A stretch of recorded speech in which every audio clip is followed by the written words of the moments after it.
baik. Bismillahirrahmanirrahim. Assalamualaikum warahmatullahi wabarakatuh. Hai teman-teman semuanya, udah lama saya nggak bikin konten YouTube. Dan kali ini saya tertarik untuk bikin konten YouTube karena ada fenomena yang unik ya di sekitaran Sudirman, yaitu fenomena Citayam Fashion Week. Izinkan saya untuk berbagi terkait dengan hal ini.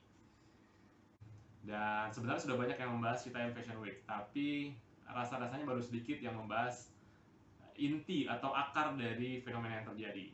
Kenapa? Karena selama ini yang banyak membahas adalah siapa mereka, dari mana mereka, bagaimana mereka di sana gitu ya. Dan yang paling banyak membahas adalah tentang sisi-sisi kreativitas atau sisi-sisi anak-anak remaja yang sedang apa? Sedang mencari jati diri, ya, sedang memberikan kesempatan pada dirinya untuk berkreasi, kira-kira gitu. Yang pertama, saya mau memisahkan dulu antara kreativitas, ya, kebutuhan teman-teman yang ada di sana, kebutuhan anak-anak di sana, untuk kebutuhan untuk mencari kreativitas, mencari jati diri, dipisahkan dulu. Tapi kita mau membahas sudut pandang yang lain yang lebih dalam. Mudah-mudahan ini menjadi bahan evaluasi kita bersama, karena sebenarnya teman-teman, ya, Citayam Fashion Week ini itu hanya fenomena atasnya saja, ya. Kalau saya boleh mengambil satu statement, jadi fenomena Citayam Fashion Week ini sebenarnya hanya sebagian kecil dari sesuatu yang sedang terjadi.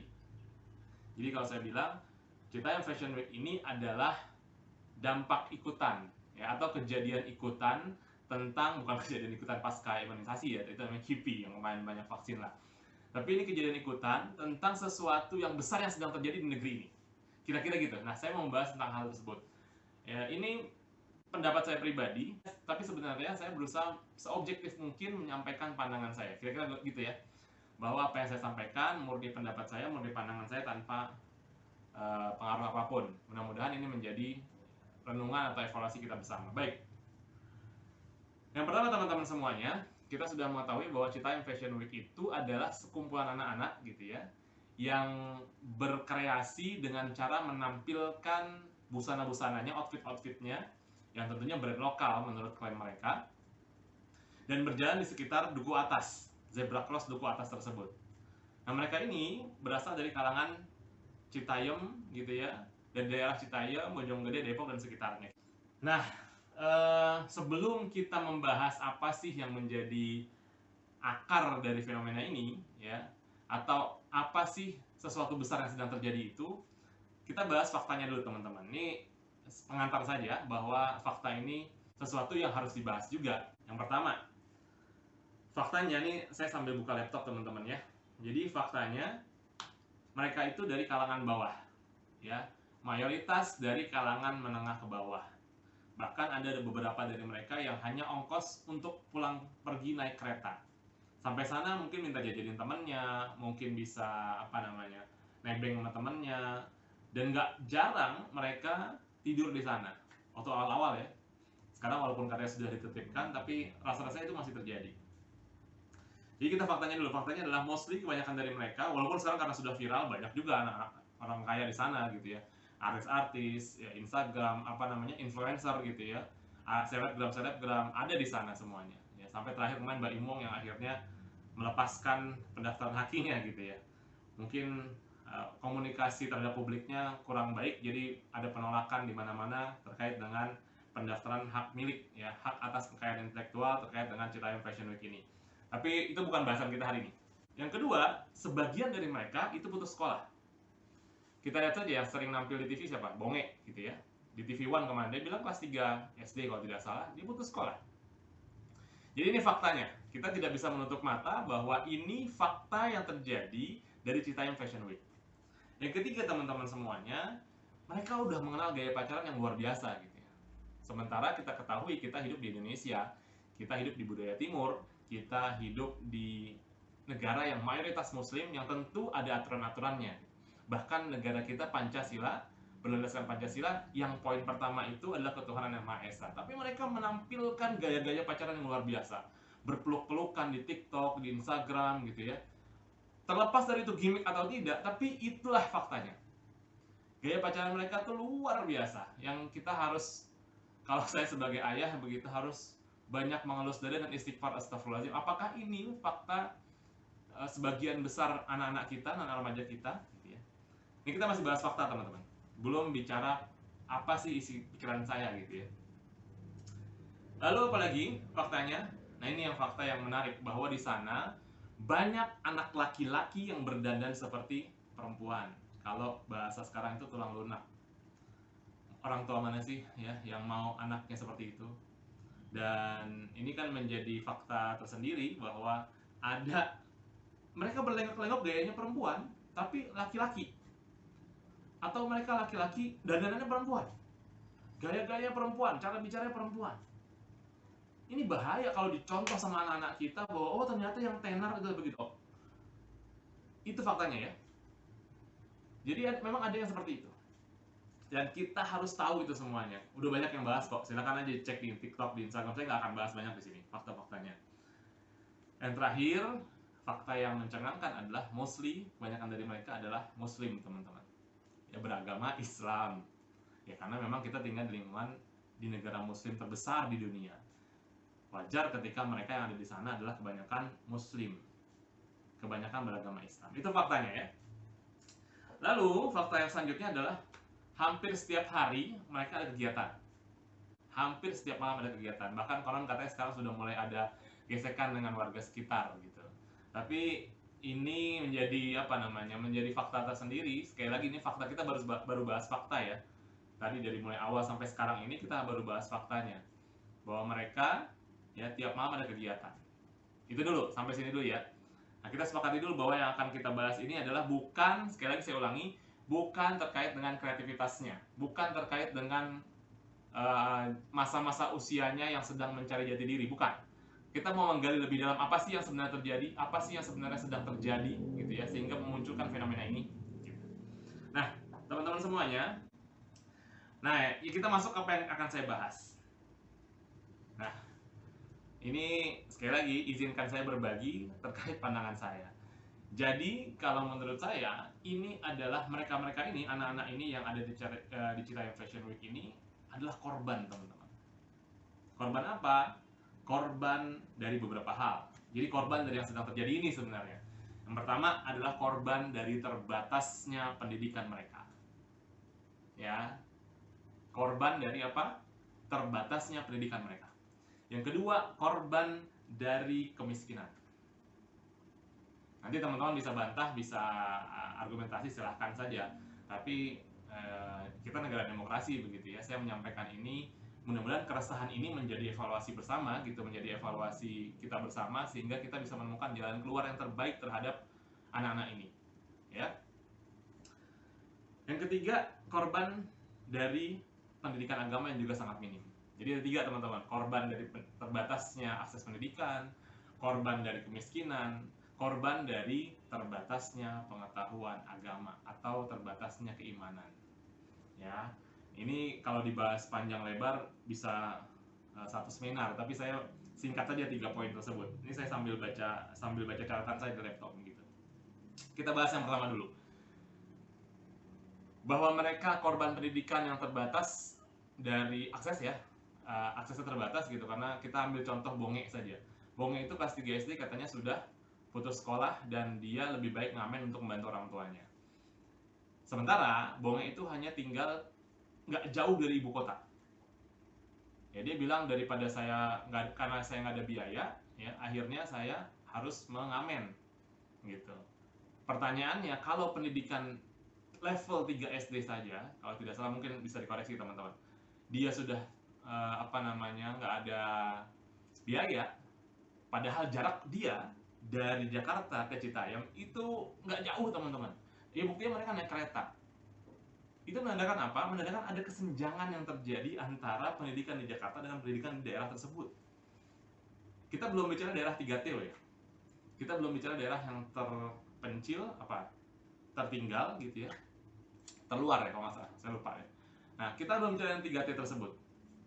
Kita bicara sekitaran Jakarta. Sekitaran Jakarta saja sudah ada gap pendidikan yang begitu luar biasa. Yang seharusnya mereka bisa bersekolah tanpa harus memikirkan biaya. Harusnya begitu ya. Dengan semangat kita yang gini, Bonge itu lahir, saya ambil kasus aja di satu yang sedang terkenal, Bonge lah. Bonge lahir di tahun 2005, which is 2005 itu adalah masa-masa yang ilmu pengetahuan teknologi sedang berkembang atau sudah berkembang bahkan, ya. Dan artinya pendidikan, akses untuk mendapatkan pendidikan seharusnya lebih mudah dibandingkan orang tua kita terdahulu. Ya, ayah saya contohnya, untuk sekolah saja harus jalan puluhan kilometer, ya, dari Bandung itu dia harus jalan ke bawah. Ayah saya juga, yang ayah kandung saya di Padang juga begitu juga. Kalau mau nonton TV dia harus nonton satu TV ke kelurahan atau kecamatan. Belum ada TV berwarna. 2004 2005 itu sudah ilmu pengetahuan dan teknologi sudah berkembang. Bukan lagi masa-masa awal milenial, tapi itu sudah berkembang, teman-teman. Ini kan jadi pertanyaan tersendiri. Jadi pendidikan yang seharusnya dia dapatkan itu kan harusnya nggak beda jauh dengan Jakarta, dengan ibu kota.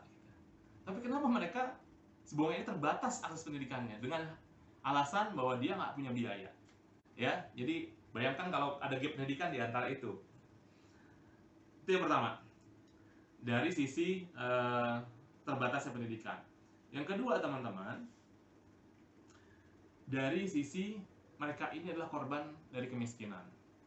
Sekali lagi, Citayam nggak jauh dari ibu kota.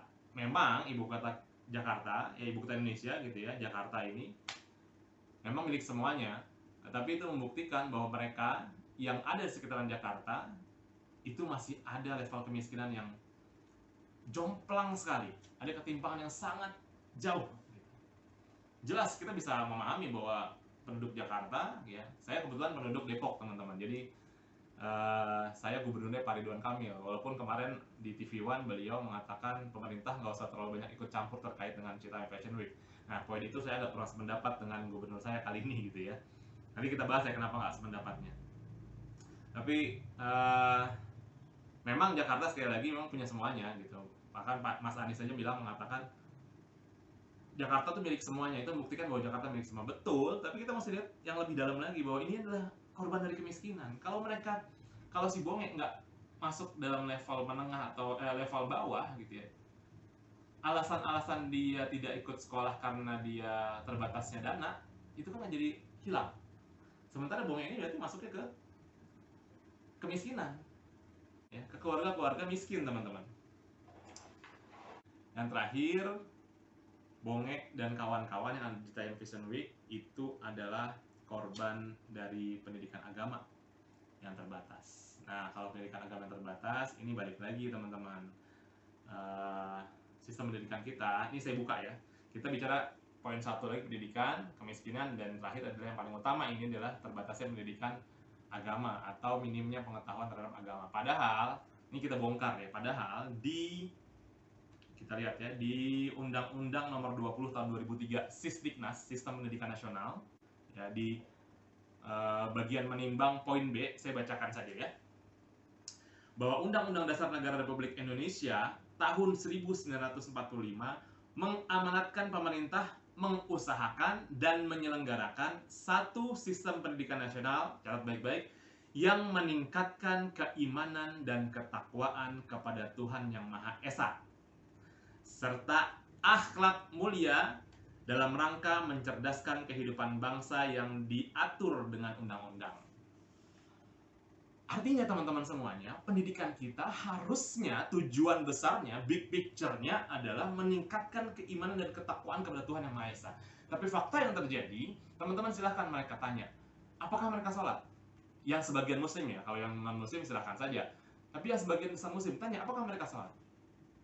Apakah mereka menjaga dirinya dari najis-najis yang misalnya dia pipis sembarangan? Otomatis nggak bisa sholat. Ya. Kemarin saya dengar di TV One juga, Babe Haikal sempat turun ke lapangan, sempat nanya, pura-pura nanya, musolah di mana? Nggak ada yang bisa jawab, musolah di mana. Artinya apa? Terbukti nggak sholat. Padahal sistem pendidikan kita, ya, di sistem pendidikan nasional, big picture-nya tujuannya adalah meningkatkan keimanan dan ketakwaan kepada Tuhan Yang Maha Esa serta akhlak mulia. Ini jangankan bicara keimanan, bicara akhlak mulia saja. Buang sampah pada tempatnya adalah akhlak yang mulia. ini menjadi penting buat kita bahwa kita harus betul-betul mengevaluasi implementasi sistem pendidikan kita, teman-teman. Ya. Jadi apa yang sudah kita lakukan selama ini di sistem pendidikan kita? Ini di Undang-Undang nomor 20 tahun 2003 sudah jelaskan. Bahkan kalau kita mau cek lagi, teman-teman ya, mau kita cek lagi, mudah-mudahan nih mikrofonnya nyala, tadi agak turun ya. Kalau kita cek lagi di Undang-Undang nomor 20 tahun 2003 itu, di pasal satunya, bab 1 pasal satunya, saya bacakan lagi ya. Bab 1 ketentuan umum pasal 1 nomor 2 ya, ayat 2 gitu ya. Kita baca ya. Pendidikan nasional adalah pendidikan yang berdasarkan Pancasila dan Undang-Undang Dasar Negara Republik Indonesia tahun 1945 yang berakar pada nilai-nilai agama, kebudayaan nasional Indonesia dan tanggap terhadap tuntutan perubahan zaman. Jadi teman-teman, ini luar biasa nih. Di poin 1 dijelaskan pendidikan adalah usaha sadar dan terencana untuk mewujudkan suasana belajar dan proses pembelajaran agar peserta didik secara aktif mengembangkan potensi dirinya untuk memiliki kekuatan spiritual keagamaan. Yang ngomong bukan saya, yang ngomong adalah Undang-Undang tahun nomor 20 tahun 2003. Jadi mengembangkan potensi dirinya untuk memiliki kekuatan spiritual keagamaan, pengendalian diri, kepribadian, kecerdasan, akhlak mulia, serta keterampilan yang diperlukan dirinya, masyarakat, bangsa, dan negara. Kita sudah punya aturannya, teman. Pertanyaannya, bagaimana implementasi pendidikan kita saat ini? Kalau hasilnya seperti itu. Memang ini, sekali lagi, ini fenomena saja. Yang mesti kita cek adalah benar nggak implementasi sistem pendidikan kita? Sudah merangkum tidak bahwa tujuan pendidikan kita adalah kerangka besarnya keimanan dan ketakwaan kepada Tuhan Yang Maha Esa, akhlak mulia. Jadi potensi yang dikembangkan adalah kreativitas yang dikembangkan dia, ujungnya itu ya untuk memiliki kekuatan spiritual keagamaan. Kalau fenomena yang terjadi seperti itu, maka harus diteliti lagi implementasi sistem pendidikan kita. Jadi itu teman-teman, sekelumit keresahan saya, dan bisa dibayangkan bahwa kita sudah punya aturannya. Negara kita negara Pancasila, teman-teman ya. Sekali lagi, fenomena Citayam Fashion Week adalah dampak ikutan atau kejadian ikutan dari sesuatu yang besar yang sedang terjadi di negeri ini ya, di Indonesia ini. Nah, mungkin teman-teman atau ada yang berpendapat, itu kan wilayah kreativitas. Tadi saya sudah bilang di awal, jangan bicara kreativitas dulu deh. Saya mau breakdown tentang fenomena ini, bahwa ada sesuatu yang besar yang sedang terjadi. Saya cuma mengatakan mereka itu adalah anak-anak yang punya potensi. Anak-anak punya potensi besar untuk memimpin bangsa ini. Ya. Bayangin aja kalau misalnya dia punya potensi besar tapi tidak diarahkan untuk peningkatan spiritual keagamaan sesuai dengan aturan kita. Kebayang nggak negara kita mau jadi apa? 10 tahun lagi, 20 tahun lagi gitu ya. Ini yang sedang terjadi, teman-teman. Jadi fenomena Citayam Fashion Week hanya fenomena kecil saja gitu. Fenomena ikutan saja, kejadian ikutan saja. Yang sebenarnya terjadi yang ini tadi. Bahwa implementasi sistem pendidikan kita itu masih dipertanyakan, betul tidak? Kerangka pendidikan kita sudah mengarahkan pada keimanan dan ketakwaan pada Tuhan Yang Maha Esa. Ya, sekali lagi, saya bicara dari sudut pandang apa sih yang sedang terjadi. Ternyata kenyataannya yang terjadi ini. Gitu. Ya. Sementara mereka-mereka yang mengembangkan potensinya dan ada kekuatan spiritual keagamaannya itu justru nggak viral. Ini bisa jadi koreksi juga buat kita netizen gitu ya, kita yang sering berinteraksi di dunia maya, ini bisa jadi koreksi buat kita juga. Kenapa yang kayak gitu-gitu kita nggak viralkan? Sementara mereka-mereka yang berlenggak-lenggok, yang laki-laki yang gayanya seperti itu gitu ya, itu malah kita viralkan. Itu menjadi koreksi buat kita juga sebenarnya. Yang buat viral ya kita juga. Gitu. Saya sependapat sama Deddy Corbuzier. Ya sebenarnya yang terjadi ini, bahwa sistem pendidikan kita implementasinya harus betul-betul dievaluasi lagi. Gitu teman-teman. Dan teman-teman boleh aja berpendapat, punya pendapat lain, punya pandangan lain, tapi saya pribadi pendapatnya itu ya, Indonesia punya aturan, punya Pancasila dan Undang-Undang Dasar. Tadi saya sudah sebutkan, Pancasila itu yang pertama ketuhanan Yang Maha Esa, teman-teman. Indonesia memang bukan negara agamis, tapi bukan negara sekuler juga. Ya, mesti dicamkan itu, mesti digarisbawahi itu bahwa Indonesia bukan negara agamis, tapi Indonesia bukan juga negara sekuler. Ya, Indonesia adalah negara Pancasila yang berketuhanan yang Maha Esa. Itu jelas. Titik. Nggak bisa dirubah. Ya, jangan sampai nanti ada istilah, udahlah, apa namanya, agama nggak usah masuk ranah seperti inilah. Ya ini kalau ada yang ngomong kayak begini gitu ya, yang berusaha memisahkan antara urusan agama dengan urusan-urusan pribadi seperti ini, urusan-urusan manusia seperti ini, rasa-rasanya harus belajar lagi tentang Pancasila, rasa-rasanya harus belajar lagi tentang Undang-Undang Dasar 45. Nah, dasar kita jelas kok, Pancasila dan Undang-Undang Dasar 45. Kalau ada yang bilang mengatakan, udah jangan dicampur lah antara agama dan kehidupan masyarakat gitu, atau kehidupan pribadi gitu ya. Coba tanya deh, atau lihat aja siapa yang teriak paling keras, yang berusaha memisahkan aturan agama dan kebebasan dan mengatasnamakan kebebasan ekspresi. Padahal kita sudah diatur dengan jelas loh. Makanya saya bilang salah tempat Anda kalau teriak seperti itu. Kenapa? Kita sudah jelas, founding father kita tuh ada Pancasila dan Undang-Undang Dasar 1445. Itu jelas. Jadi ayolah kita apa namanya, kita belajar bareng lah. Ya, janganlah komentar seperti itu. Itu memang hak Anda untuk komentar. Jangan dibawa-bawa lah masalah agama ke masalah seperti ini. Ini kan masalah kebebasan berekspresi. Sekali lagi bos, kita punya Pancasila, kita punya undang-undang, kita negara berketuhanan yang Maha Esa. Sampai sini jelas ya. Nah teman-teman, itu yang bisa saya sharing. Yang mudah-mudahan keresahan saya ini menjadi renungan bersama bahwa sekali lagi, Citayam Fashion Week adalah sebuah fenomena ikutan atau dampak ikutan dari sesuatu yang besar yang sedang terjadi. Teman-teman tahu siapa yang bangga, siapa yang senang? Mereka-mereka yang ingin bangsa ini hancur. Anak mudanya, ya, anak-anak remaja seperti ini hanya diarahkan puas untuk sekedar bisa tampil, bisa eksis di media sosial, bisa tampil di TikTok, bisa tampil di Instagram, dia eksis gitu, dibayar. Cuman sekedar itu. Padahal pihak-pihak yang ingin menjatuhkan bangsa kita itu memulai dari pemuda, memulai dari anak-anak remaja. Ya, ini sekali lagi saya sampai nulis nih. Ini bukan masalah kreativitas teman-teman. Ya. Ini menyangkut pendidikan yang nggak merata tadi. Ini menyangkut implementasi pendidikan yang juga harus kita evaluasi. Dan ini menyangkut masalah kemiskinan yang harus kita tangani bersama. Dan tentu ini masalah pemahaman agama.